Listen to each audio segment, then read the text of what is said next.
Hello, everybody, and welcome. My name is Nahid Kazaza. I'm the program director for ICFOC, and we're just so lucky to have Mark Hunter with us today. He's going to be facilitating a conversation, and I'm going to give you an official bio for him in a minute. But before I do anything officially, I just want to say that you know, a lot of things are going on right now. This has been a really important year in history. And, you know, the past 3 weeks have been really pivotal.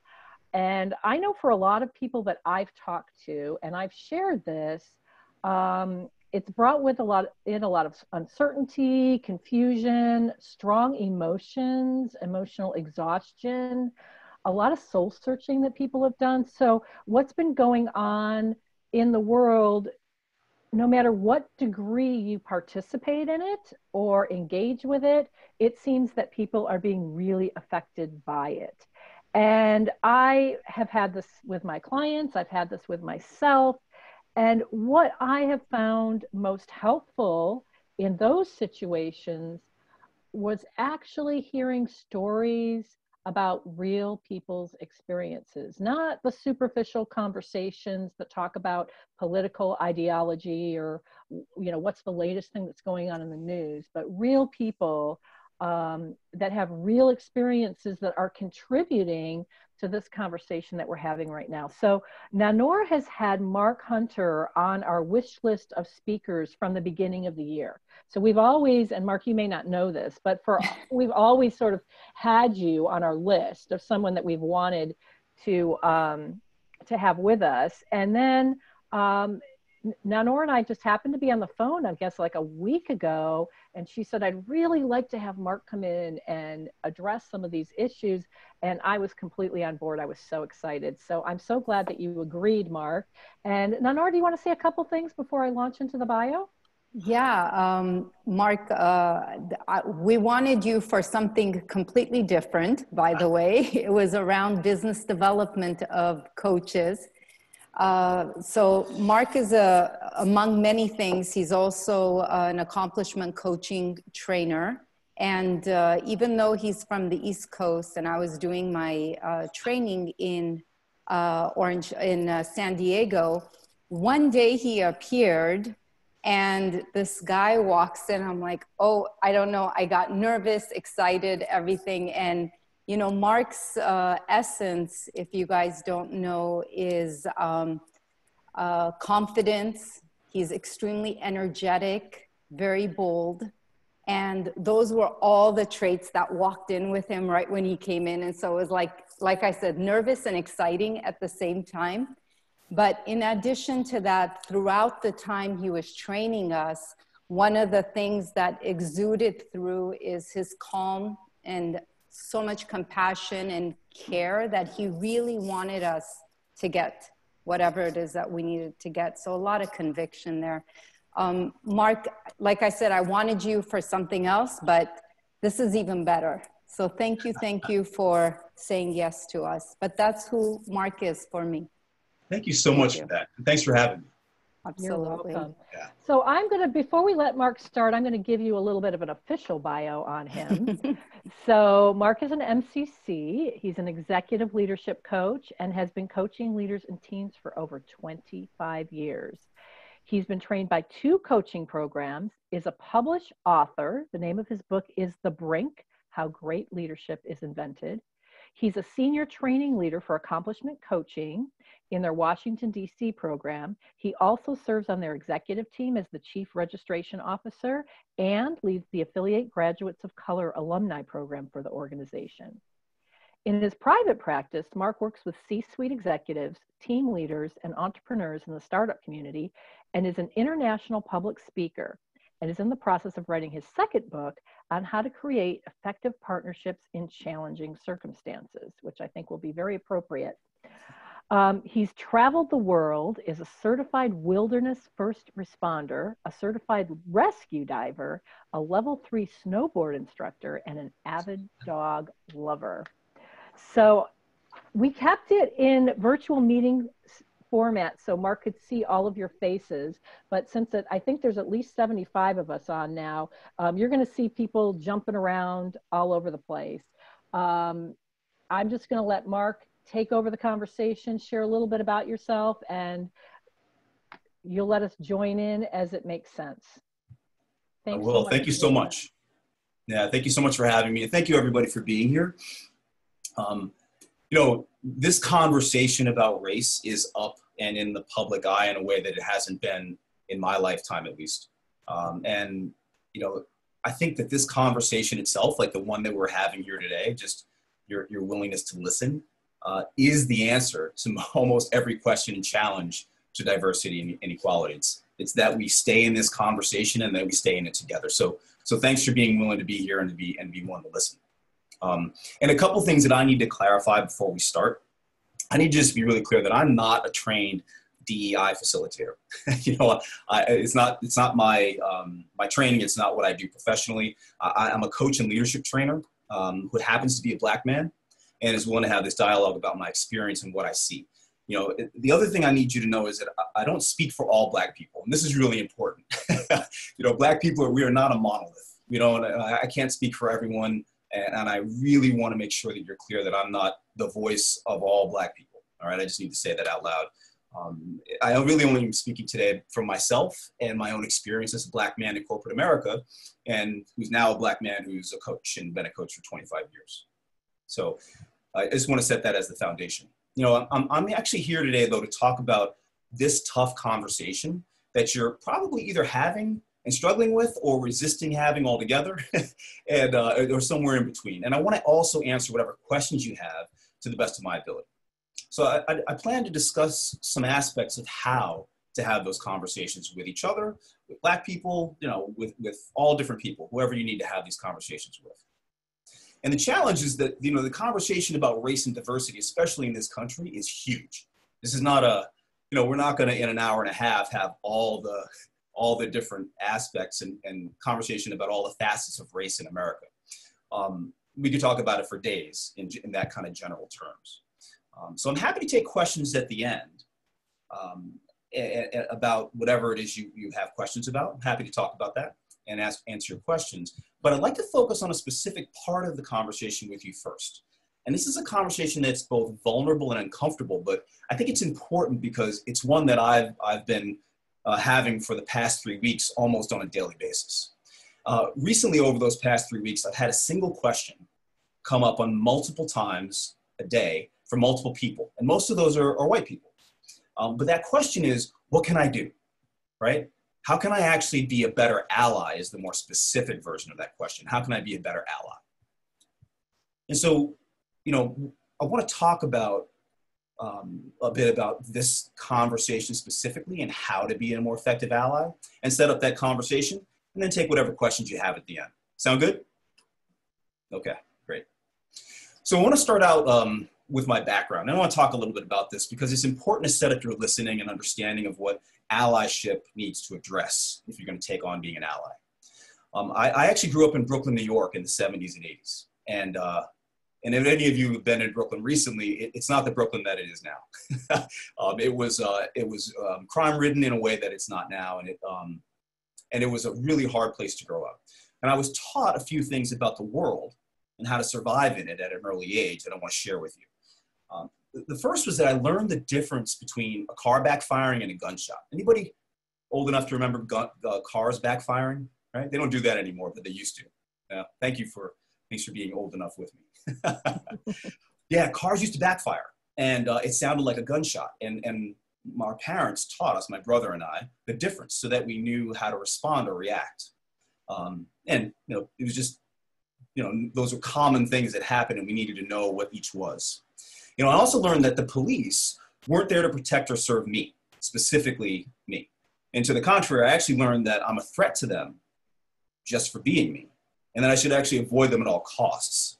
You know, and if I were to engage them, I was taught whether I did anything wrong or not, it was my job to make them comfortable so that they literally wouldn't kill me. And this was the literal conversation that I had with my parents. And I learned that if they did actually kill me, that they'd get away with it. And it'd be blamed on me in some way, shape, or form, no matter what happened. Some other things I learned is that it was my responsibility to make all white people feel safe and comfortable in my presence, no matter what. Because especially as a Black man, if they got scared and called the police, they would be believed 100% over me, no matter what actually happened. You know, and I also learned that, you know, as a result of all this that I just shared, that my chances of living to the age of 25 were slim to unlikely. And these are just facts. These were shared as data. You know, this wasn't a big upsetting conversation. It was just flat. And I learned, of course, that all this was because of the color of my skin, nothing having to do with anything that I'd done wrong. And I learned all that before I was in 6th grade. And it was taught to me in a way like you teach your kids to look both ways before you cross the street. It was just normal and flat and undramatic. And for me, it was normal and undistinguishable from all the other stuff I learned, like, you know, how to cross the street, for example. And this was simply a set of facts. And it was what I needed to know in order to survive. So it's important that you get that that's normal. You know, that's again, my experience is not everyone's experience, but that was my experience and the experience of most of the people that I knew growing up. And I really want to be clear, I share this not for sympathy, but for context. You know, even though those of you who are white will never experience it fully, you have to at least conceptually get the trauma that the Black community in this country has been through if you're going to engage in this conversation with us effectively. So this is important, right? Again, my experience is not everyone's experience, but there's been some trauma, most likely, as a result of what people have experienced in their lives here. So from all of that, you know, I went to college and entered the white world, you know, when I went to college and went into corporate America. And I had to actually learn to live in that world and all the cultural norms that you have on top of all that I learned as a kid that I just shared with you. So you can imagine the layers of complexity that got created, right? You know, I learned all these ways to survive, and suddenly now I'm learning a new culture, an entirely new culture on top of that. That old stuff didn't get unlearned, right? It's never been unlearned, in fact. But it's important to remember that everything that was learned from that in my professional career was learned on top of all that experience. You know, and to be clear, I've been the only Black man in the vast majority of professional rooms that I've ever been in since then. So, you know, this experience of being, you know, being unique somehow or different has sort of been with me all along. And this is the type of foundation upon which much of the current anger and civil unrest and the uncivil unrest is built that you're seeing in the streets now. I think it's really important to understand where some of this is coming from, that some of this is coming from people's experiences over a lifetime, not the murder of George Floyd only, right? There's a list of names too long to mention, and some of them that were never caught on camera because we didn't have cameras on our phones back then. So, you know, not all of this is something that we've all been privy to, but it's there and it's happening. So, you know, it's vital that you understand that the best you can so that your allyship can account for that kind of history when you're being an ally. So let's jump in. I want to talk about allyship. You know, allyship is this conversation that seems to be up now. You know, how do I be a better ally? And I want to talk about the definition of allyship. So the definition of ally is to unite or form a connection or relation between. To unite or form a connection or relation between. That's the definition of ally. Now, I don't know that there's a single right answer to the question of how to be a better ally. I think it's important to be in the conversation always about how do I be better at that? How do I do better at that? But there are some ingredients that I've seen personally make it more effective. You know, allyship done most effectively is simply partnership, like we sort of alluded to earlier in this conversation. Partnership in that respect, you know, really implies a collaboration amongst equals. If you think about the word partnership, you think about, you know, equals in that respect. Allyship can very easily, however, devolve into a rescue or victim context if it's taken on unintentionally, right? Like, I'm going to be an ally, meaning I'm going to go rescue you or save you. It's really important that not become the context in which allyship is taken on, that it be taken on from a partnership context where there's a conversation and a collaboration amongst equals. You know, these are, you know, connection and relationship are the key words in the definition of ally, by the way, and they're the keys to being an effective ally and being an effective partner. These are ways of being, though, right? The contexts and their intentions through which you can enter the conversation with the people that you're talking to. And they're going to make all the difference, these contexts and intentions of building connection and being in relationship. That's the key. So this actually is going to have you be in conversation and have it be about the person of color or the Black person that you're talking to rather than about you. And this is allyship, being a contributor and a partner, not looking necessarily, especially in this case, to get your needs met around any guilt or making yourself feel better or box checking that may come up, or you might feel the need to reach out and just sort of box check and feel good about yourself for having done that. It's really important that these conversations as an ally come from truly being a support structure, not from getting your own personal need met around any guilt or things like that. So what I'm going to do here is I'm going to run through several key aspects of effective allyship. And then I want to be really clear, this is not a complete list. This is just a list of the observations I've made about what effective allyship looks like, especially in this context of race. And the first one is to listen. Who here is a parent? Raise your hands. Yeah, great. So I want you to think about listening in this context very specifically. And I share this with all my male clients and colleagues that have asked me, is think about having a conversation, if you're a man, having a conversation with the mother of your children about the pain of childbirth, right?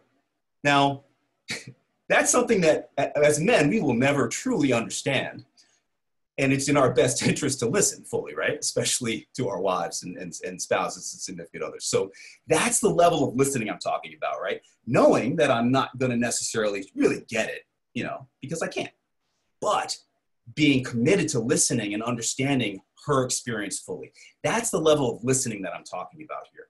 Like, you want to understand, but even though you get that you never will have their experience. So listening is key. This is, if you're going to be an effective ally in this conversation, listening is going to be your best tool. And as coaches, that we're all experts at that. So I think that's going to be good. The next one is education, like educating yourself. Black history in this country is not taught effectively in school.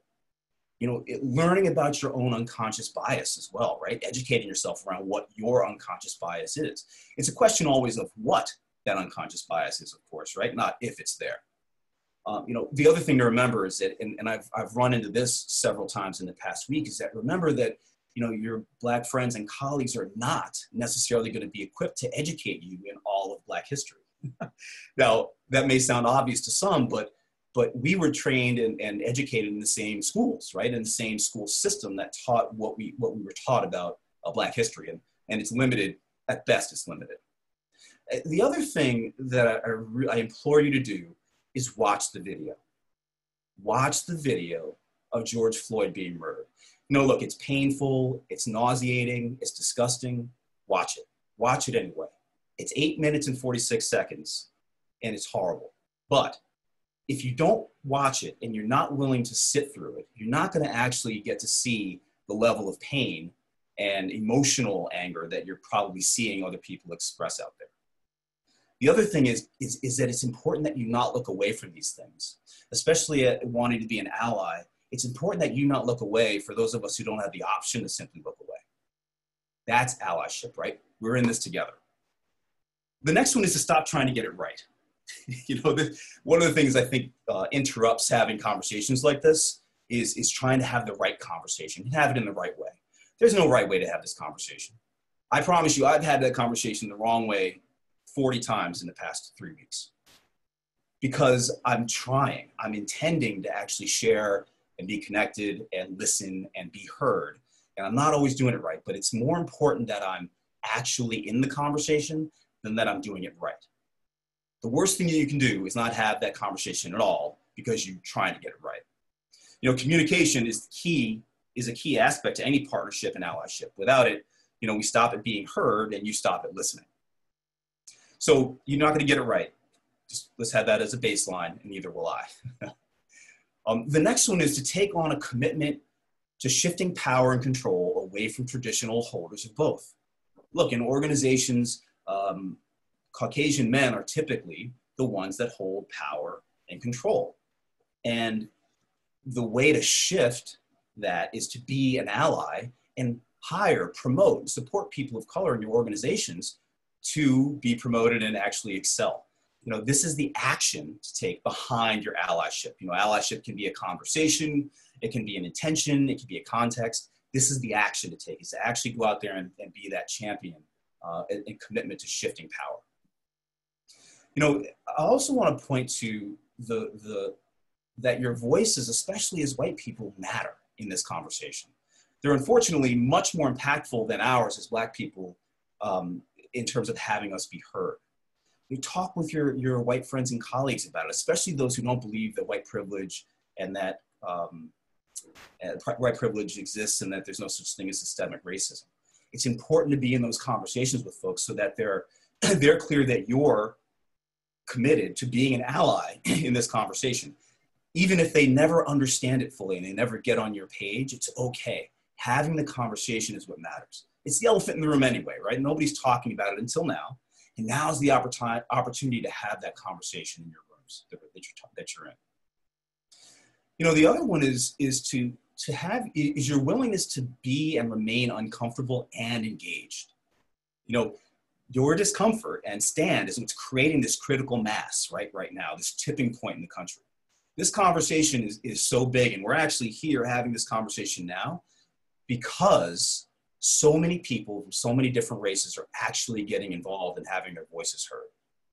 So it's essential that discomfort not be avoided, right? That we stop arguing for things to get back to normal, right? Because normal was effectively broken if you look at the way the country had been going for a very long time.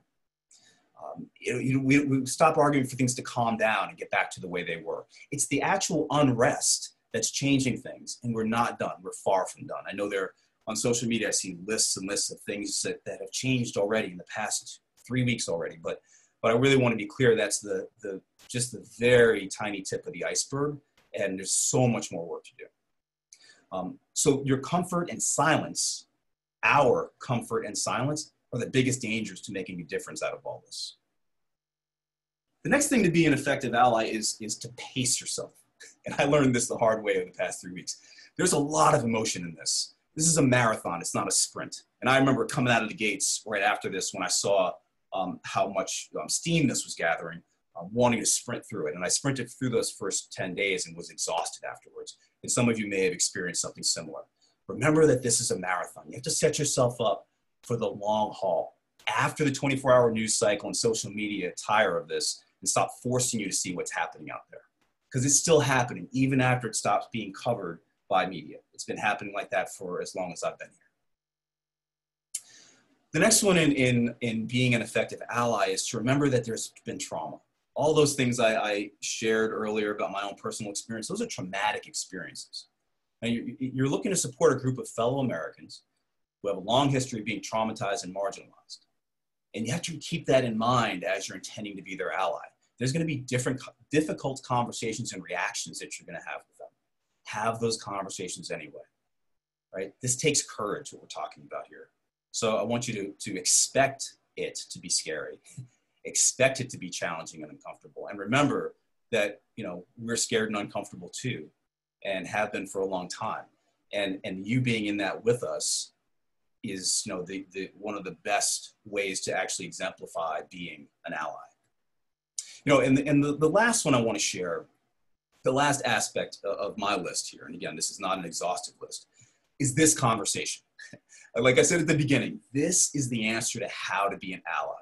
Being in a conversation, getting on a call, listening to somebody tell you how to be an ally for them. If you specifically have people of color or Black people that you're working with, ask them what it being an ally for them would actually look like. They'll tell you.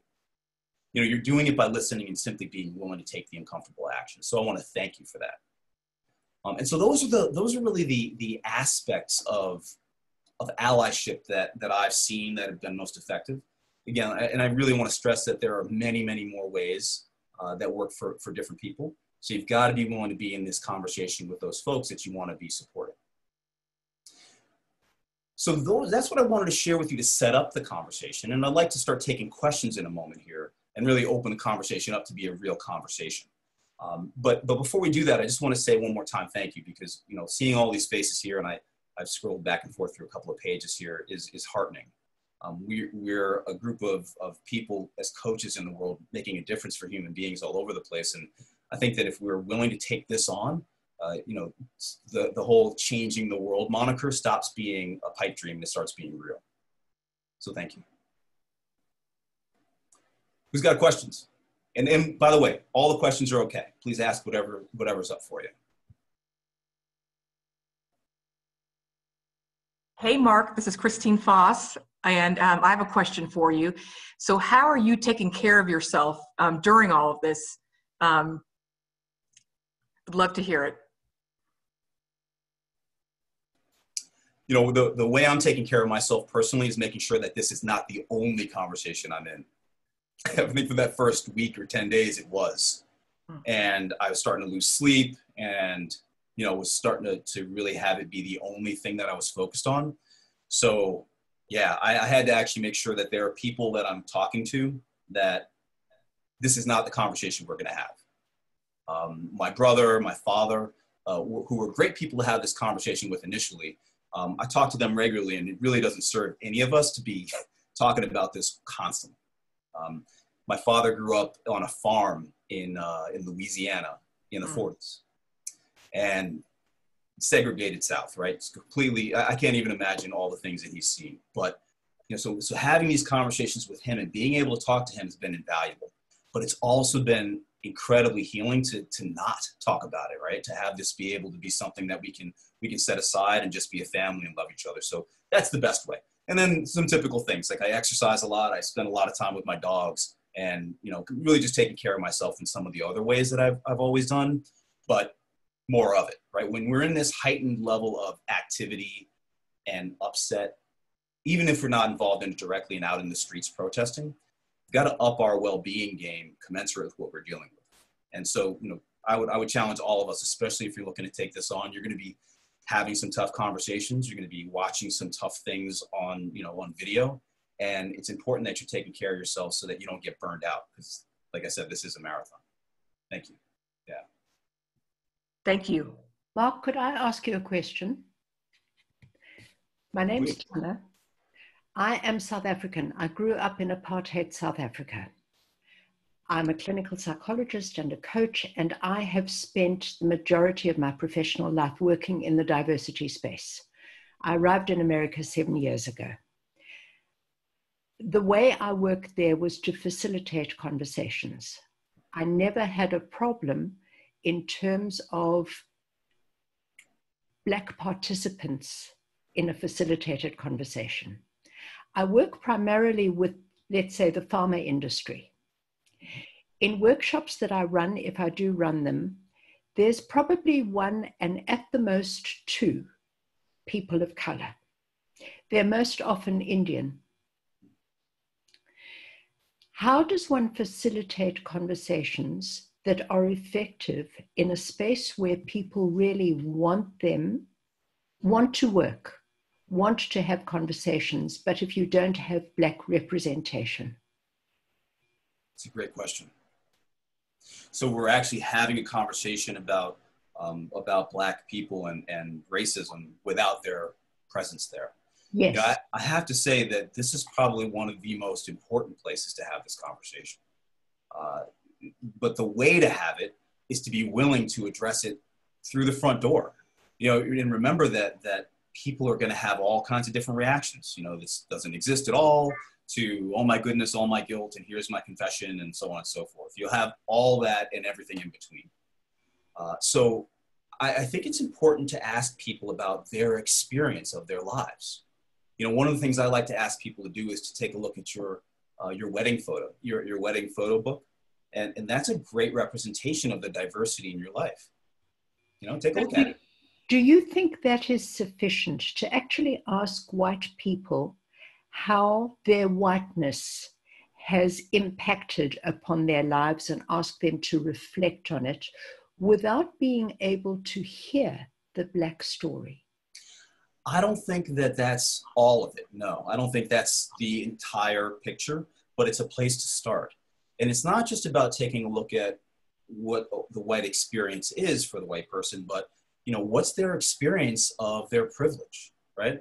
What's their experience of of racism itself. You know, there is that side of this experience that I think needs to be had a conversation about it. What better place to have it than in a place where they're comfortable to have it, which is most likely in a room where there are mostly other white people there too. So I think that's absolutely the place to have that conversation. I think that it has to include, you know, some of the tougher questions too, like, you know, what have you done to either exacerbate it or to reduce its impact? How have you used your privilege as a force for good? Because that, you know, privilege is something that we just want to kill, right? We're never going to reach this sort of equilibrium that stays static forever, right? We live in a dynamic world and everything's always changing. So how will people use privilege is always the question. You know, during the Me Too movement, the height of it, I was asked, how will I use my privilege as a man?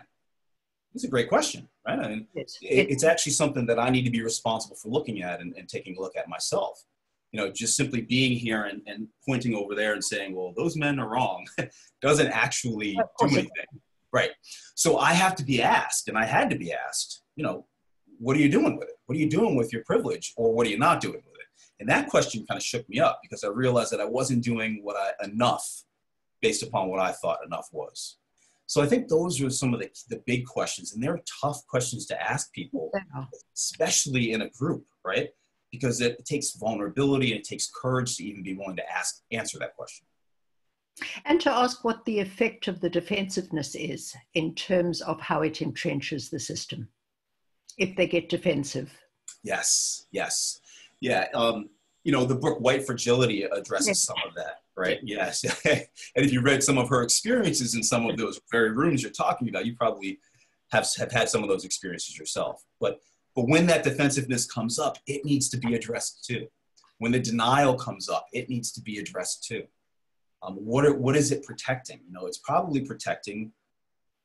This is a complex conversation, right? Because what we're talking about is a group of people who've held power, quite literally, for a very long time. And if you've held power for a very long time, even if it's passive and you didn't do it, right? It's not your fault. You still have it. Very hard to give up. It's hard to give up, and you can understand that, right? I mean, why would I? It's sort of the thing that you have to take a look at. But it's important that people answer that question. Why would I? You know, why? If I'm actually going to go be an ally, or I'm going to actually make a difference in this conversation, what's in it? I've got to be willing to take a look at why I would. Yeah. Thank you. Thanks very much indeed. Thank you. Thanks for doing what you're doing. Mark? Scott, hey, great last name. We're not related, but. Yeah, no, we're not. I don't think so. My name was made up. I think yours is probably real. So when I listened to you talk about what you were told growing up, that was shocking and startling. You know, I mean, I didn't realize how bad it is. And my question is, do you think that's still going on? That kind of conversation when you're young, is that still what young Black people are being told? Yes. I see Aretha shaking her head up and down like yes. Yes, 100%. Yep. I have two younger nephews, 8 and 10 years old, and my brother had to have this conversation with them already, that they need to be careful and that they're not looked at the same way. So absolutely that conversation needs to still be happening. And look, I'll be honest, like I'm grateful that my mother had that conversation with me because, you know, I can count, I know specifically 7 times it saved my life. I remember them vividly.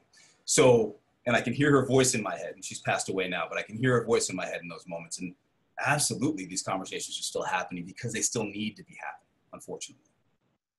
Yeah, well, I tell you, when I hear that and hear that's still going on, number one, it doesn't surprise me what's going on with the protests, but it almost seems hopeless. You know, it's like, where do you go from here when that's where you're starting from? Unfortunately, that's an option.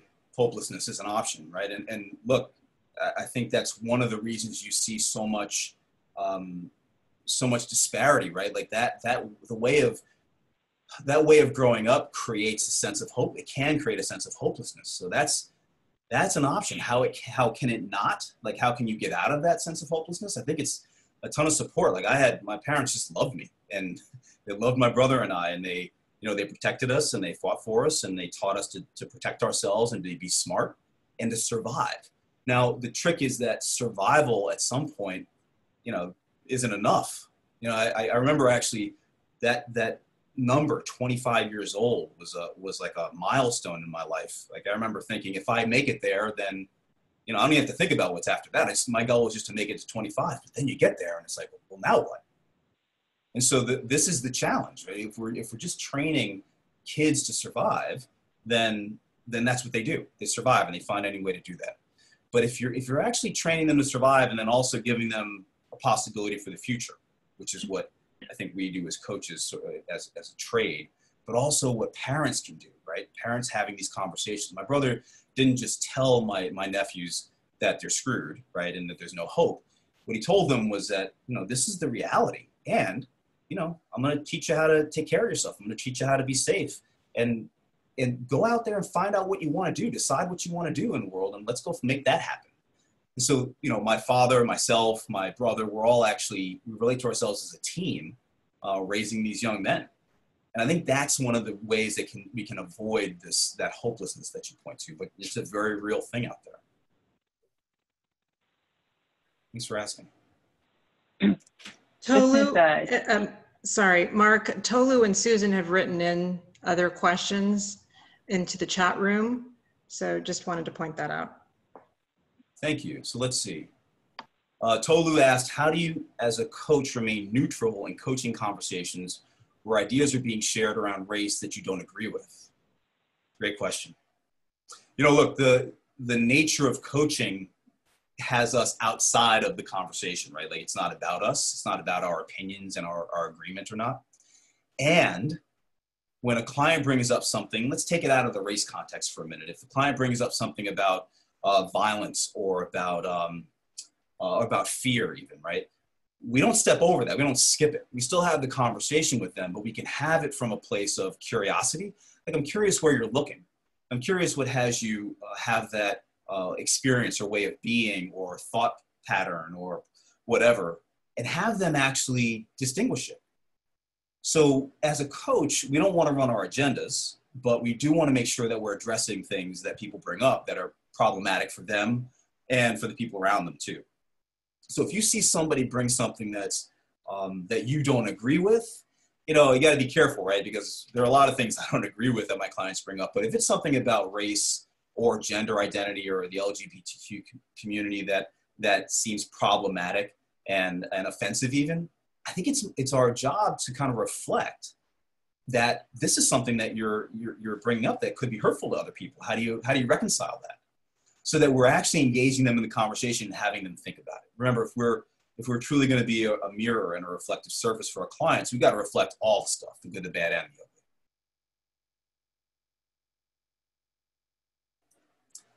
I'll read Susan's question here next. I help coach a large organization. We're looking at large-scale efforts to create learning, conversations around diversity and inclusion. Any tips from implementing allyship on a large scale when it's such an individual effort? Well, it's a great question. Look, this is a large-scale conversation we're having about allyship, though. And you know, I think that it has to start somewhere. So don't be caught up in trying to find out the right way to do this. I'm probably not doing it the way everybody here that's a Black person or of color would do it. And that's okay. I'm having a conversation, not the conversation. And I think that's really important, because if you're constantly searching to have it be the right conversation, you'll never have it. But in a large organization, it's challenging because there are many different people you're responsible for it too in an organization like that. So, how to create learning conversations around diversity and inclusion. I think it's important to have people do this as a team. Trying to do this alone all by yourself gets dark. Like, you can go down a dark hole with this. And I've seen people try to do it by themselves. I've tried to do it by myself. It doesn't work, right? Because as soon as we get too uncomfortable, we stop. But when we do it together, it starts to become something that I'm held accountable, and I'm not really allowed to stop inside of it. And I think that's important, where we're holding each other accountable to keep going and keep looking, even in the places we don't want to look. So learning, though, is tricky, right? You're not going to sit in front of a group of people and lecture to them about Black history and lecture to them about the history of the United States and how slavery went and didn't go, and have that be it. You have to actually be willing to instill the intent and the desire for people to learn individually. You know, I didn't learn about Tulsa. I didn't learn about all that stuff in school. I went to public high school in Brooklyn. They didn't teach any of that. I learned about Christopher Columbus, and then, you know, the slave trade was a paragraph in a textbook somewhere, and we moved on. So you got to be willing to go and do your own research, do your own educating yourself, but you've got to be willing to train people to do that for themselves too. So if I'm working with a large team, I'm going to be challenging them to continue to learn things and talk about what they're learning with each other. So that's how I would actually do that on a large scale. I encourage you to do that as well. Have these conversations with your coaching teams, if you're in a coach training program, or, you know, with the people that you work with as colleagues in some way, shape, or form. Keep this conversation up. Keep learning. You know, don't have me be the end of it, because I clearly don't know all the things. Let's see. Another question. Okay. Rafi says, being white means something in the US, but not so much in Europe, for example. Have you questioned white people about what it really means to be white? It's a great question. You know, I don't think that's been a conversation for me that I've had very much until the past 3 weeks. Right? What does it mean to be white? It really comes as a conversation that's a subset of white privilege and about systemic racism. So, you know, in the past 3 weeks, I think this conversation has been up more than any time. In fact, I've had conversations with my clients in particular about what's it like to have a Black coach in the middle of all this, because most of them don't want to talk about it at first. And so I have to stop them and say, hey, I just want to pause and check in. You know, what's your experience of being white in the middle of this and having a Black coach? And I'm getting some amazing conversations. These are such rich conversations if you're willing to have them with your clients and with people that you work with.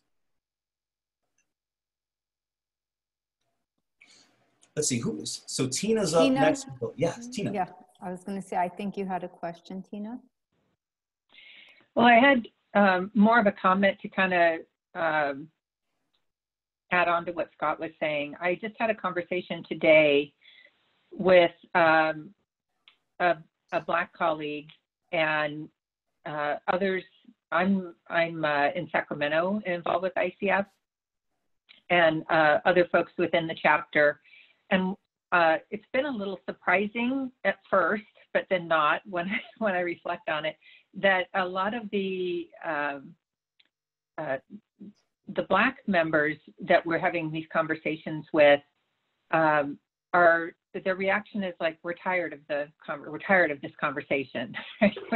We've been having this conversation our entire lives, and they're really shocked that us white people are just now being shocked, right? What is going on?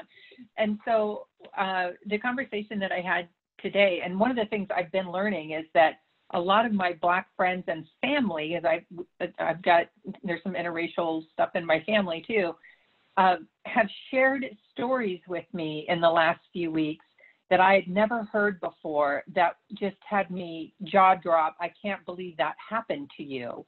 You know, the husband of one of my cousins, who's very dark-skinned, was out in front of his apartment walking around because his stomach was upset. And the police were there for another reason. And they stopped him and asked him for his ID, which he was in his apartment. And so he said, my apartment's right there, I can go and get it. They wouldn't let him go get it. They cuff him and put him in the back of the squad car. He hadn't done anything. He just, you know, it is dark and he's dark, right? And so he shouldn't be there, apparently. And it wasn't until a white neighbor who was coming home who saw this and said, you know, hey, John, what's going on? Are you okay? And the officer says, you know this guy? And he's like, yeah, he lives right there, that they let him go. There's no apology, no, you know, none of that. And so this Black friend and colleague of mine, I was sharing with her, the reason why so many of us white folk are so shocked is we don't hear those stories. So when we see a shooting, a police shooting or something like that, we have never experienced something like that in our lives. I'm not afraid to call the police, right? I've never been afraid to call the police. My mother worked for the sheriff's department when I was young. The police are her friends, right? That's how I was raised. And so I don't have your perspective. And if I'm not hearing your story, especially people I know, when it's out in the news, these bad things that happen, it feels like it's on the fringe and not real life, right? But when someone I know tells me a story, then it becomes real. Yes. And so I've heard so many stories in the last couple of weeks, more than I've heard in my entire life, from people that I know. And it's just incredible, you know. And so she was saying to me, because I've been saying I want to do something, I want to do something. And she's like, I hadn't thought about that until you said that. And then I thought I should be doing something. And she's like, but I don't know what to do. And I said, share your stories because we need to hear them so that it becomes real for us and that we can see the injustice. It's like the tip of the iceberg is what we see on the news. Right. And most of us, we don't see all that stuff that's under the water. That needs to be brought up to the surface so that that's what I think.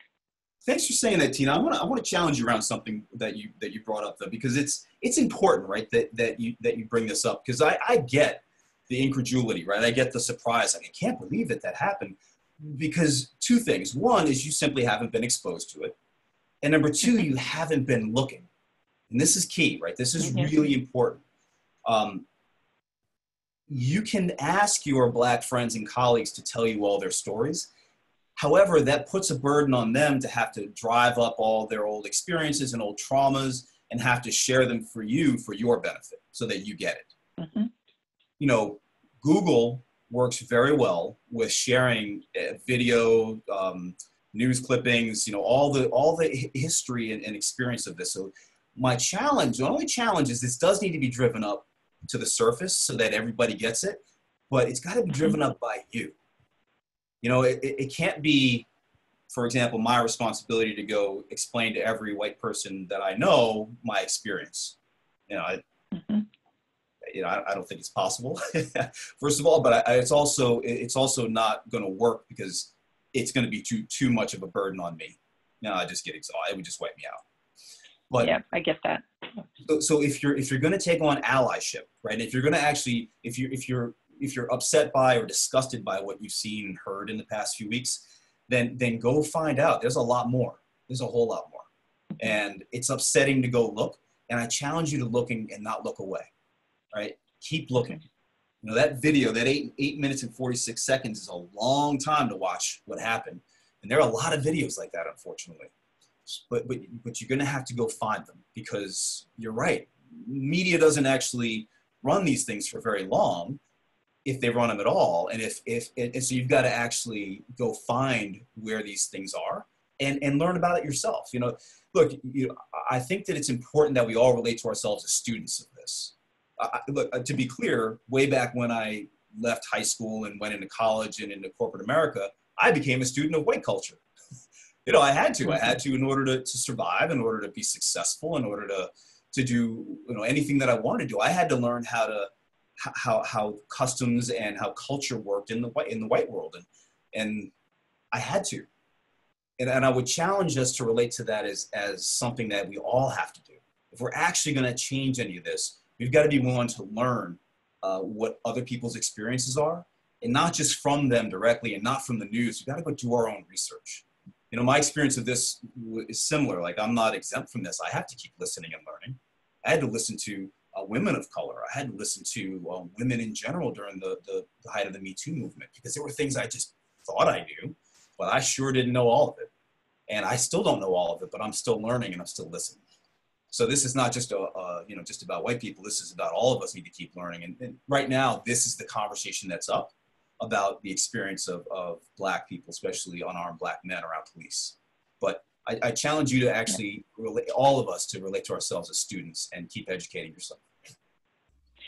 Yes, I absolutely agree. I've actually started my learning journey about 2 years ago.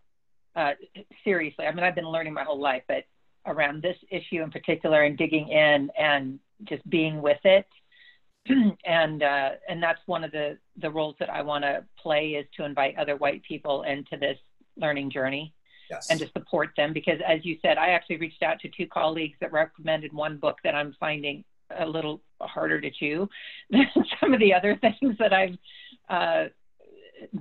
looked at, and we're going to form a book club together to support each other through it. Great. Yeah, that book, How to Be an Anti-Racist, is now one that's up. The only concern I have about it is the title, right? Anti-anything loses steam over time.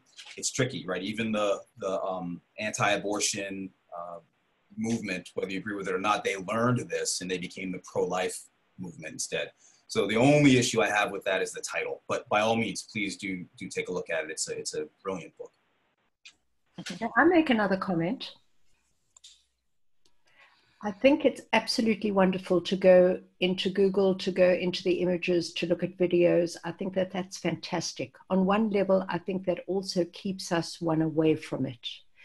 One of the really challenging questions, I think, Tina, is also to ask yourself, what are you doing to keep the conversations with people of color superficial? We have a real need not to offend, and also not to be known as racist, which would make us a bad person. There's that good, bad binary. And being racist, which we all are, because this is the culture into which we were birthed, makes us racist. And what we do to defend against that is not to have the conversations that matter. So one of the challenges is, what am I doing to keep the conversations at a certain level? And that's hard. Could I ask, look, so many thoughts are going in my head right now, and I have to just get this out. Tina, we want everybody to be allies for us, because this has been going on for so long. This is not something that happened 15 minutes ago. It's not something that happened last year.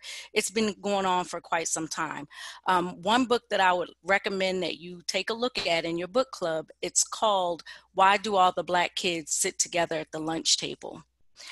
When I tell you, that book puts a lot of things into perspective about the in group and then the out group, you'll understand why mothers have to have conversations with their Black children. I watched that video and I literally was in tears when that man started crying out for his mother. As a Black woman, we are those bears for our children. We will go through hell and high water to make sure that our kids are taken care of. I have a 25-year-old son. I have a 31-year-old daughter. And every time they leave the house, I am on pins and needles, especially in the climate that we're in right now, because it just takes one person with bad intentions, where I'm the one that's on television talking about my son. But we also got to look at how the media twists a lot of the things also, because I remember when Trayvon Martin was killed, that had a huge impact. That was a young boy going to the store, minding his business, and he ended up getting killed for whatever reason. However, the media turned it around to make it look like he was a criminal. He wasn't in the right place. He was doing some egregious things. And that's what happens too. The media twists stories sometimes because of the sensationalism that it creates. I remember when George Floyd was killed, automatically he had this in his system. He did this, he did that. I don't care if that man was sitting on a street corner shooting up, banging on somebody's car. He did not have to die in that manner. And that's where the media has to take a look at how they're actually advertising these stories, because it's, you know, I want to win a journalism award and I want to be the first one on site. No, this is somebody's family. And I don't know if you guys have watched the news recently. There were 3 people that was just hung in trees. Think about that. We're in 2020. I am from Baltimore, and my mom marched with Dr. Martin Luther King. I plan on going back in August to go to the march that they have planned. And that's another opportunity for the allyship that Mark's talking about. You know, it's these conversations, I'm sitting here and I'm shaking my head because I totally get it. I understand. And we do get frustrated at the fact of, well, tell me about this and tell me about that. And after a while, it's like, man, I've been saying these things to you for so long and you're just not listening. And I think sometimes it's because it's not in your back door. It's not right there in your face. You know, we've had Trayvon Martins, we've had Eric Gardners, throughout the last 10 years. But when it's right smack dab in your face, the back door, that's when everybody can see the reality. And that's why people are upset, because like Mark said, this just didn't happen yesterday. This has been going on for quite some time. The conversation I always tell my son, if you ever get pulled over by the police, put your hands up, grasp that steering wheel, do not make any sudden movements, don't say anything, don't aggravate them. I want you to come home. I need you to come home. And those are the conversations as a Black mother that I have to have with my kids. Yes. And thank you so much, Aretha. That is not an experience that goes away either. Aretha, you said your kids are both under 30, I believe, right? Well, I'm 49 and my father's 79. And about a week ago, he called me in a panic, worried about me because he hadn't heard from me in a day and a half. That's ridiculous. I mean, I'm almost 50 years old, and my father's worried about me because of all that's going on in the world, and that's the reality. That you don't outgrow that because of your age. I'm still as susceptible now as I was when I was 20 and 25. So, you know, and Aretha, you said something about the media. I just want to reflect on that. Yes, the media is a dangerous machine because of the way things are portrayed and twisted, and how character assassination happens around a victim. Be careful. The media is not going to change in time. So I challenge us to be careful of how you're digesting and looking at media, because until it changes and stops doing that, you've got to be listening for it, or you got to actually be responsible for what you're receiving. So if you start seeing a victim being assassinated, having their character assassinated, take a look at alternate sources of media from whatever you're watching, because that's a common thing. It makes people comfortable. Again, this is back to the comfort conversation. It makes people comfortable, especially white America, comfortable to have this person be criminalized, so that now it's okay that they were murdered, even though that's not going to be said explicitly. That's actually the point. Peter, I see your hand up. First of all, I'd second that. Being a British person living in America, I never truly appreciated how bad it was over here until I started coming over. First of all, I experienced it when I was on an exchange deployment with the US Air Force back in 2008 and 2012 down in Georgia. And I was absolutely horrified by what I saw. And then living here, it's just astounding, to be perfectly frank with you. You know, and I was interested in what you said, Mark, about education here, because when I was a kid, and I'm only, 6 months older than you, we were taught everything about slavery and the US and the way it treated people, as well as, apartheid, et cetera, et cetera. Not that it makes the United Kingdom much better, because we have our own problems, quite frankly, but at least we have a knowledge. And I was thinking about what you were saying, and I reflected back to an experience I had as a child where I suffered racism because I'm half Irish, half Greek Cypriot. And it was just one of those things. The IRA were blowing stuff up all over the place. So when you've got an Irish mother, it's not much fun.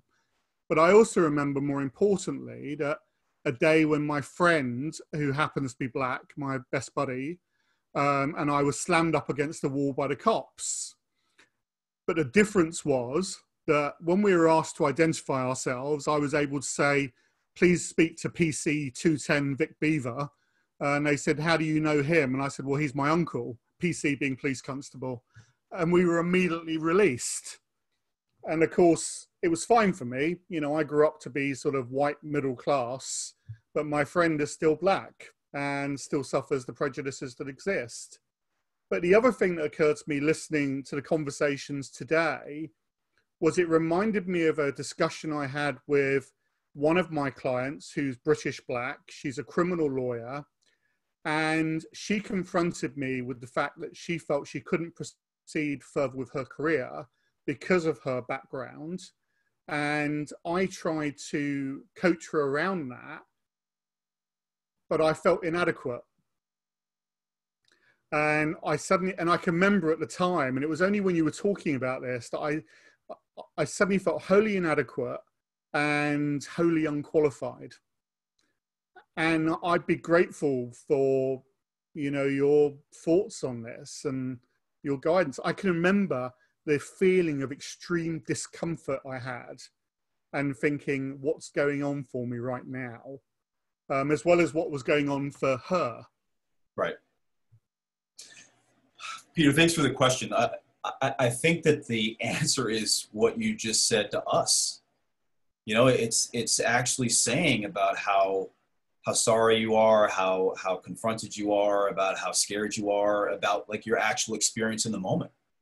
And how can I support you, right? Like I think that allyship, like I said, I connected it with partnership for this reason, because you've got to be willing to partner with people, not do this to them, right? Or for them. So this conversation that you're talking about with her, by all means, have a coaching conversation with her and be honest. Don't try to perform on top of it or charge through or ignore it all completely and try to work around it.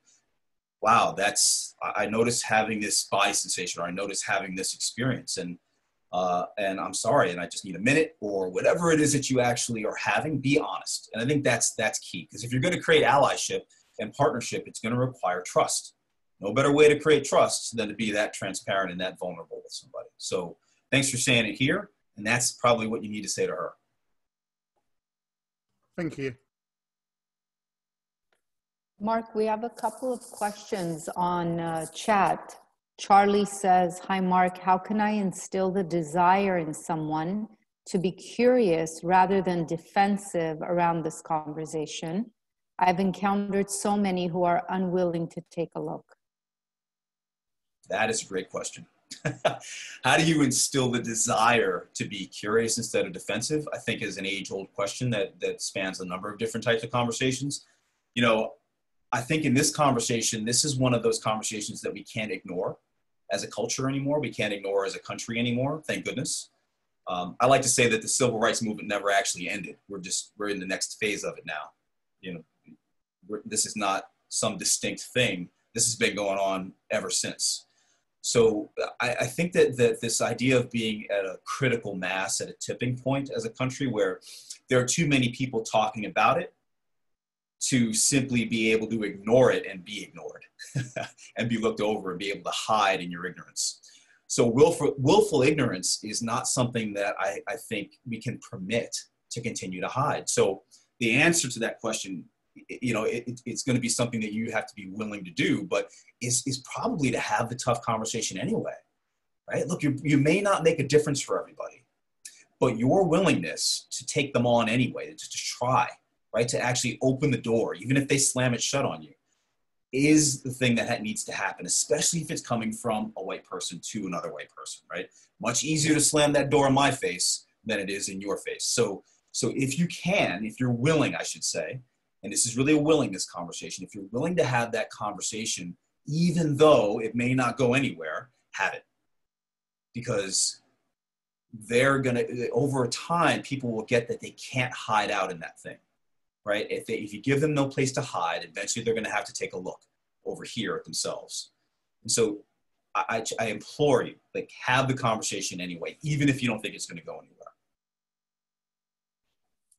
Okay. Thank you, Mark. And then also next is Julie. She has a question. So if you'd like to unmute, Julie. Sure. Hi, Mark. Julie. So, Aretha, I want to really thank you for your share. It has me thinking about my own parenting. I have two daughters, 14 and 9. And in the past few weeks, you know, I thought when Trump got elected, I'm like, I'm woke now. You know, I'm really woke now. And actually the past few weeks, I'm realizing, no, I actually wasn't. And I'm doing my work. I'm trying. I'm willing to be uncomfortable. I'm willing to have hard conversations. And I really care about my girls and supporting them to be allies too. I'm sad that they haven't been in school, because I believe that had they been in school, they would have had some interesting conversations in school that they missed out on. So my 14-year-old, unbeknownst to me, saw the George Floyd video because it was all over the internet. Didn't occur to me to even engage her in conversation, because I was like, oh, she's not going to see this. I don't have to talk about this with her. And she brought it to me because we were talking about the protest. And so it was actually a tremendous opportunity for me to talk to her about what was going on. But my question is around, like, I don't have to have these conversations with my kids, right? I don't have to talk to them about the police and what they need to do to protect themselves. And I don't want to hide there as a parent. And yet I'm their mom. I want to protect them too. So where I'm looking is really, again, it's not a far cry for me to fail as a parent. I do it every day. So I'm willing to fail. I'm willing to try and screw it up. I just appreciate some insights about a white parent raising white kids to be allies too. That's great. Thank you so much for asking that question. I love what you said. I just want to reflect it. I don't have to have that conversation with my kids. You don't have to. But please do anyway. And especially because you don't have to. Have them understand that their experience of the police is not going to be everybody else's experience of the police. Half the times I've been put in danger, I've been put in danger by somebody a white friend of mine who can get away with what they can get away with.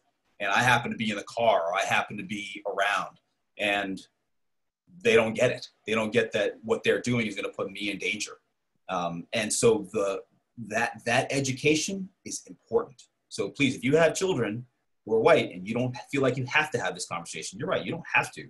But by all means, please have it. Like they need to understand this, not because it's going to affect them necessarily, but because their behavior is going to affect people of color that they're with.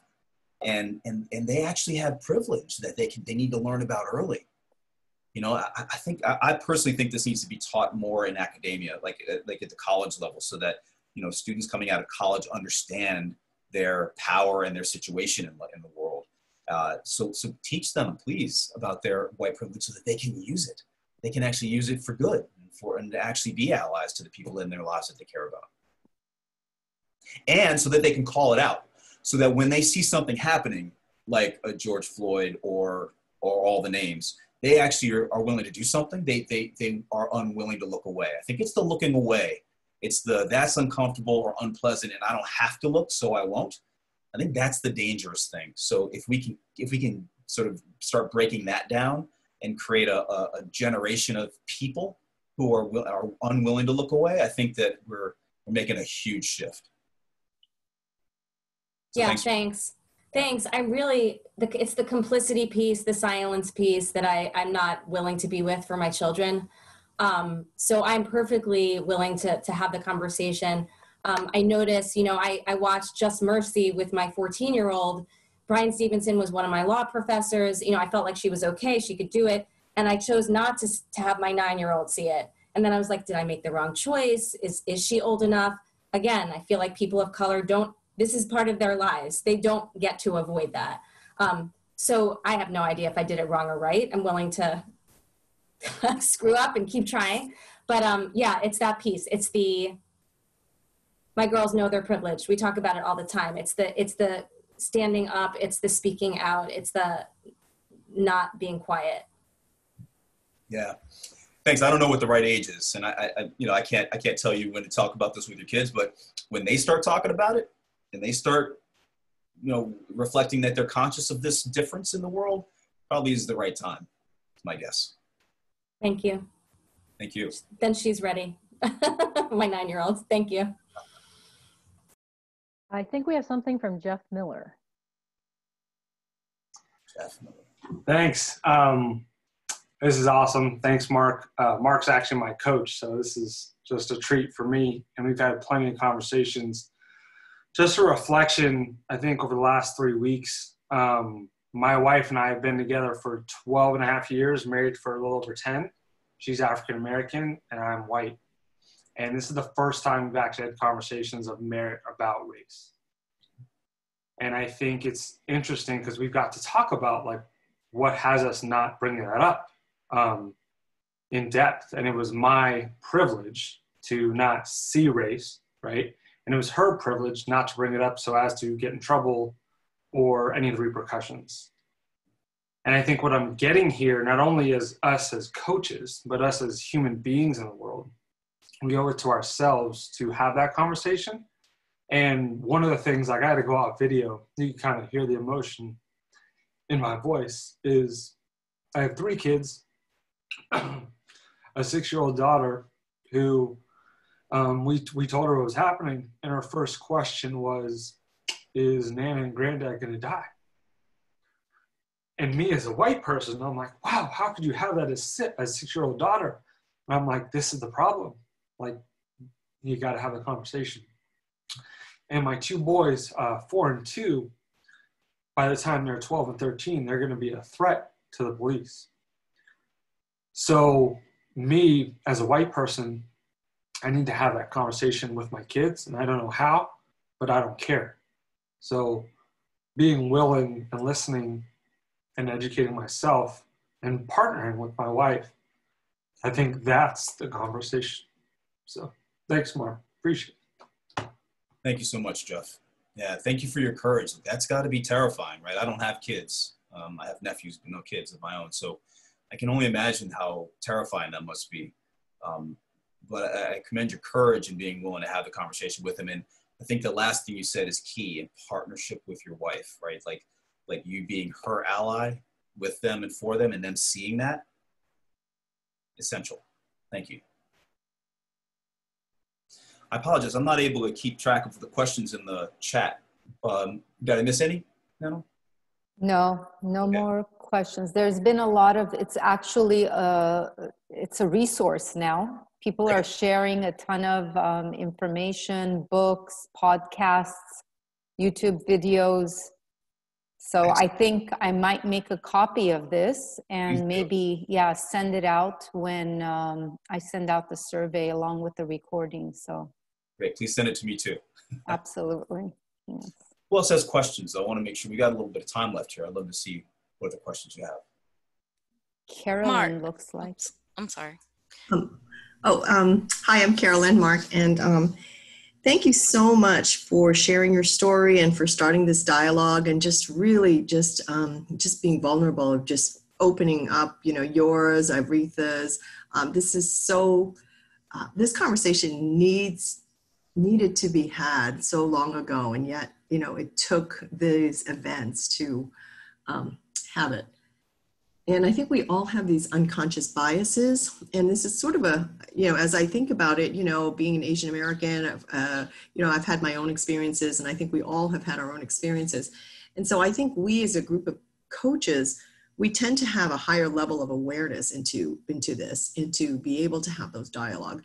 And so I was just wondering, and could be for the group as well. It's like, what are the questions that we could start to ask to bring these dialogues about? What are the starter questions, like if we're around a dinner table, one-on-one, whether we're coaching, to really kind of create that safe space with the average person. Like this group is the higher than average in terms of self-awareness and, just working with people.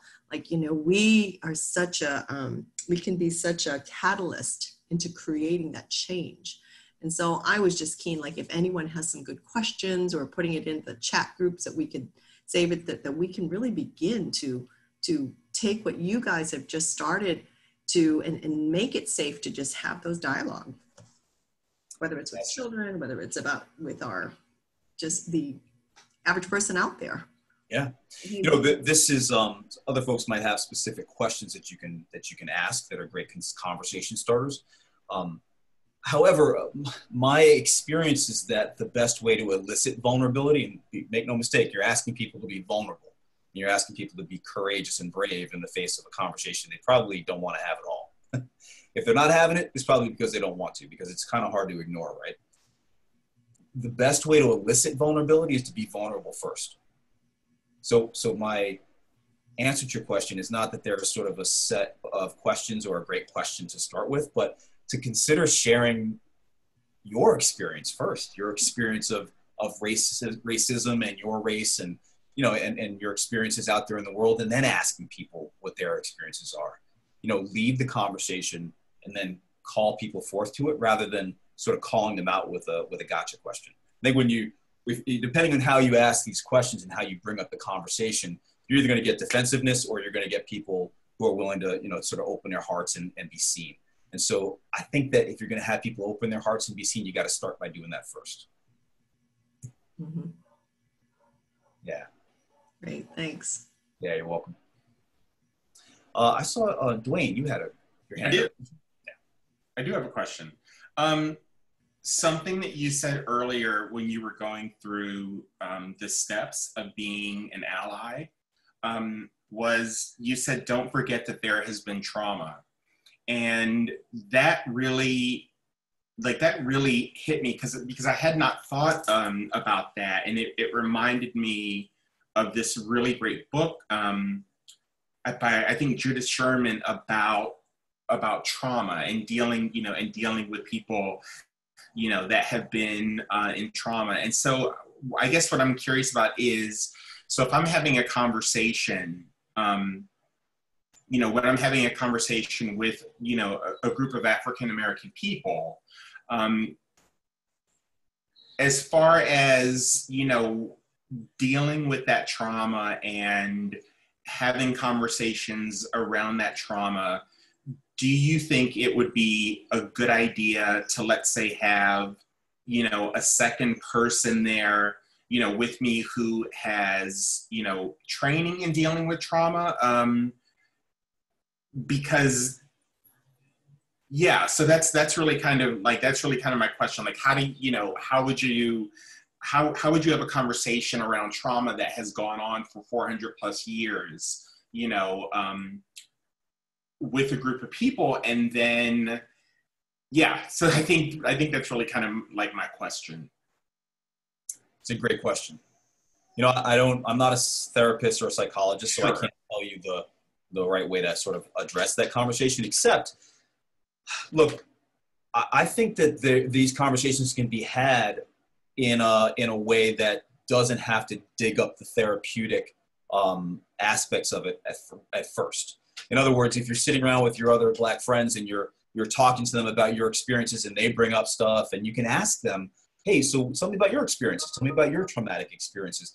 Look, if it gets into the realm of someone really deep in it and they get really triggered, then they can go seek out the support that they need. And there are groups of, you know, there, like my alma mater has a alumni of color program. You know, we just created one at Accomplishment Coaching for affiliates and alumni of color. So there are places to go have these conversations that are safe. And I think that's the key, you know, creating a safe environment where, hey, it's okay. And again, to the question that Carolyn asked, if you're willing to share yours first and ask people to share with you and to actually call them forth, then I think that's a way to bring the conversation forward. And if it gets into a deep therapeutic, you know, traumatic wound, I think at that point you want to have somebody like a therapist actually come in. If you're, however, in a group that's more formal and you know you're going to have this conversation, you might have a therapist come in and actually have them start the conversation and facilitate it themselves. Sure. Yeah, and I asked that question because I you know, something that you shared about yourself when you were growing up was, you know, we have these narratives that we live inside of, right? And while, you know, and while these things may be true, they can become these yeah, they just become these narratives that we, you know, that we live inside of. And so I was just kind of thinking about, like, you know, what you said about trauma, and, you know, having a conversation where, you know, we're able to get present to how that narrative that we live in, how that we're living inside of, is actually keeping us from, you know, from doing the things that we really want to do. And I think you had mentioned, like, you know, with your own parents, even though you had this conversation that kind of touched on this narrative that we as African American people live inside of, you want to be very careful not to get caught inside of that in such a way that there's no possibility for anything else. Absolutely. So thank you for that. Thank you for that piece about the trauma. Thank you, Dwayne. Thank you so much. Mark, we have a couple questions in the chat. Would it be okay for me to read them? Absolutely, please. From Annie, I have 2 clients who are Black, and I've checked in with both of them. The response is that they're fine, no big deal. It has me not sure how to follow. What does a coach do after checking in from a place of wanting to be an ally and be a safe place and met with everything's fine? It's tricky. Look, it was brought up earlier. We've been dealing with this since we were born. So that it's suddenly up and interesting and in conversation for the white world around us is great. It's also incredibly confronting to go back to the beginning and, you know, and sort of rehash all this. So I'm fine, and I'm a veteran user of the word "I'm fine," the phrase "I'm fine." Unfortunately, I'm fine is a great way to deflect having to talk about that. I'm fine, you know. In fact, over the past few weeks, I've gotten so many, and it's all from love, but so many requests asking that same question: "How are you? How are you? How are you? How are you doing today?" You know, 10, 12, 15 times a day. And it gets to be overwhelming. So I think that especially in the coach-client relationship, you've got a unique opportunity. So if you're white and you've got a client who's Black, or heck, whatever color you are, and if you've got a client who's Black and you ask them, "Hey, what's your experience of this?" and they say, "I'm fine," you know, you might ask, with permission to talk about a new sensitive area that might be confronting, you might ask them if you can challenge them around the "I'm fine" story, right? And actually get permission to not stop there. And if they don't give you permission, stop. So be careful of wanting this conversation to come up for you. Be careful of wanting to have this conversation with your clients because you want to have it. Bring it up. Ask them if they're open to it. If they are, great. If not, just like any great coach, we want to respect their decision not to actually be coachable in that area. But so the answer is not like a cookie cutter, here's what you should do, except to listen to them and be coach with them. And let them know that if and when it does come up that they're not fine and they actually want to talk about it, that you're open to it and you're open to hearing what they need and the way they need it.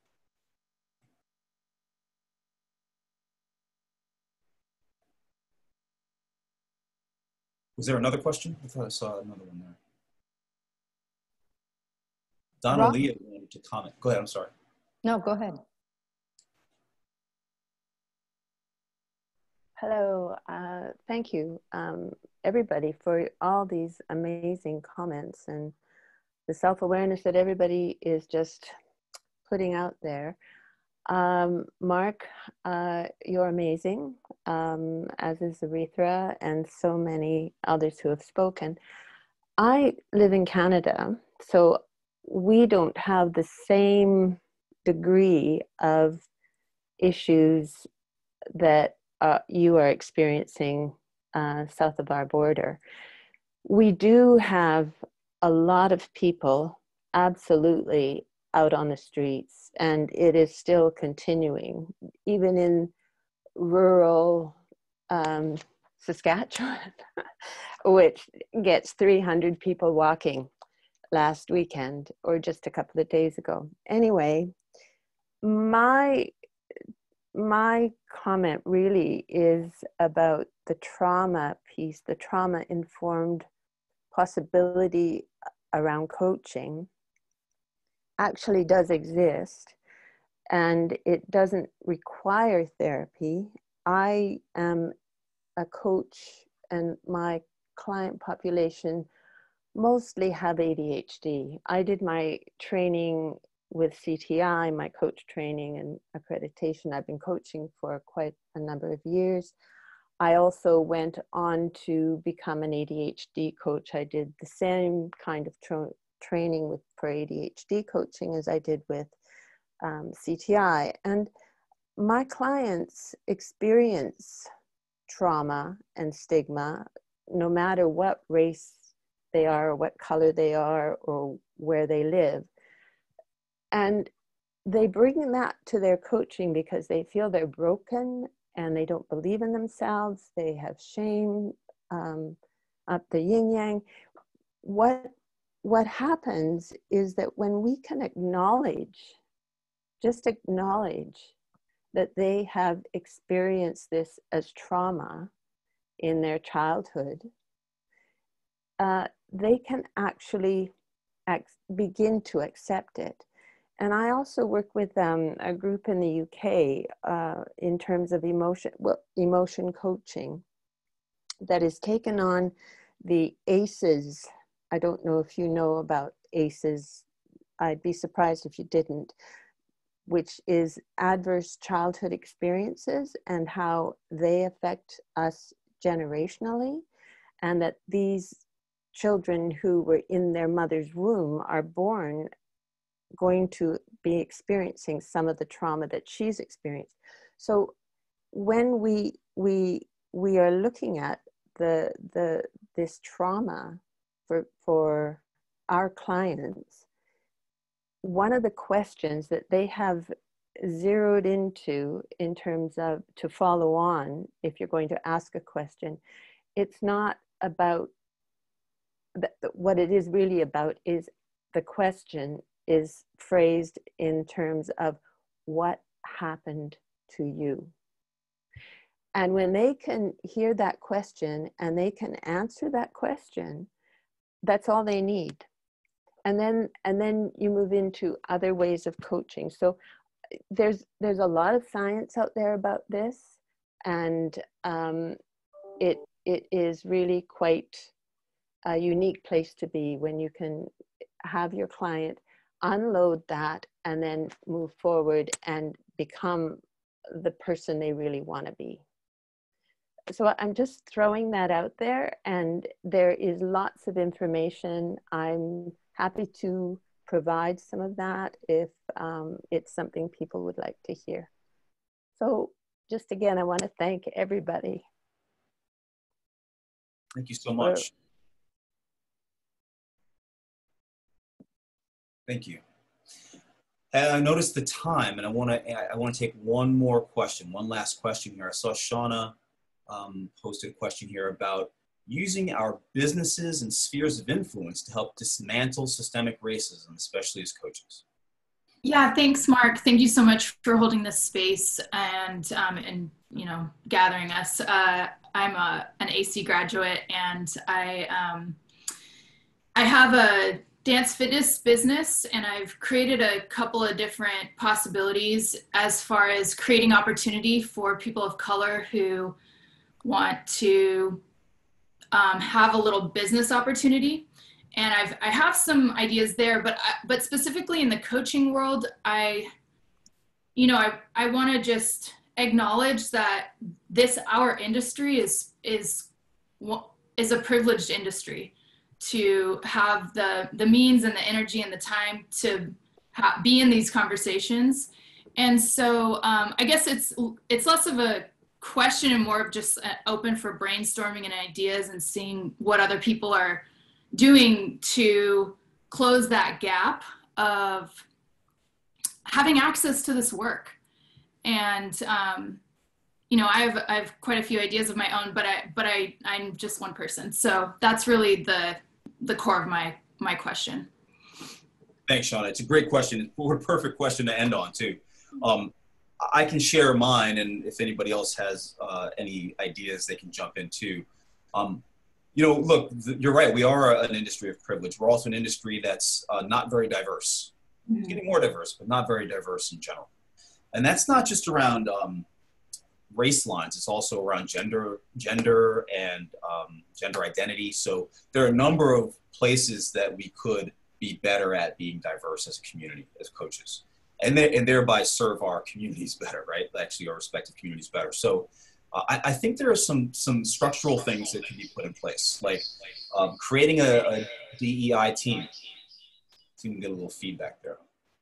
Creating a DEI team in your organization, your coaching organization, or with the people around you that you're working with closely, so that you're taking a look at how diversity, equity, and inclusion is being either supported or not, right? Taking a look at how white privilege is either being shored up by your organization or is being dismantled. Systemic racism is something that you have to actually, if you're not attuned to it, you have to be looking. And so I would challenge all of us to look. Even if you don't think it's there, look for it, because typically you find something if you're looking for it. And that's a great way to sort of bring it to light. But then your question is great, because it's not just how do we become aware of it, it's what do we do about it?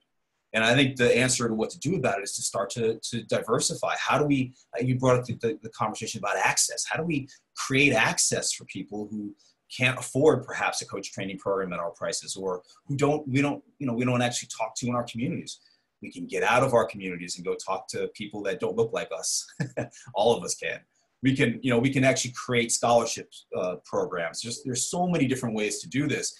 It's a matter of being creative. We're a pretty creative bunch of people as coaches, but I think when we get together and have this intention, like I said in one of the first bullet points, it's a commitment to dismantling power structure. It's a commitment to dismantling the way power has been distributed or not distributed in the past. And that commitment is key, because all these conversations then that you're having live inside that commitment. Like, it's not just going to be an interesting conversation and then we can go have a drink. It's actually going to be an interesting conversation that we're going to do something about on the other side of. And I think that commitment is going to be the key to actually changing it and starting to see it a shift. Mark, thank you so much. Oh my gosh, this has been such a powerful conversation. And I want to thank you for giving us your time, but giving us yourself. And I really hear how exhausting this has been for you. So I appreciate that we've had that piece of you. Nanor, do you want to say anything as we wrap up today? Mark, I just want to really thank you for your leadership. And I really want to thank everyone for being so authentic, vulnerable, and just, very, very real. Mark, thank you for creating that safe space for us to be able to share in this way. I think this has been, very tremendous, enlightening, inspiring, heartwarming, sad, all of it. Just a lot of different emotions, and I'm just so grateful for it. Thank you. Thanks, Mark. Thank you too. It's my pleasure, and I'm heartened to see all these faces and see the diversity on this screen. I'm also heartened to see the interest, that the number of people that attended today and asked such great questions. And thank you for your commitment. This is the demographic that's making a difference, and thank you so much for being willing to do it and not stopping. There's so much opportunity in what's available and to what's happening around the world right now. And I love that it's happening all over the world. I love that it's happening in rural Saskatchewan and, in other parts of the world where, maybe these conversations have never been happening. We're in the middle of history. And I love that I love your engagement. And I want to thank you for being willing to even ask me to come talk about this. Thank you. Thank you so much, Mark. And thank you, everyone. Goodbye for now. Thank you. Thanks, Mark. Hi, Denise. Bye, Denise. Bye, Nanor. Mark, thank you so much, truly. Yeah. Mark,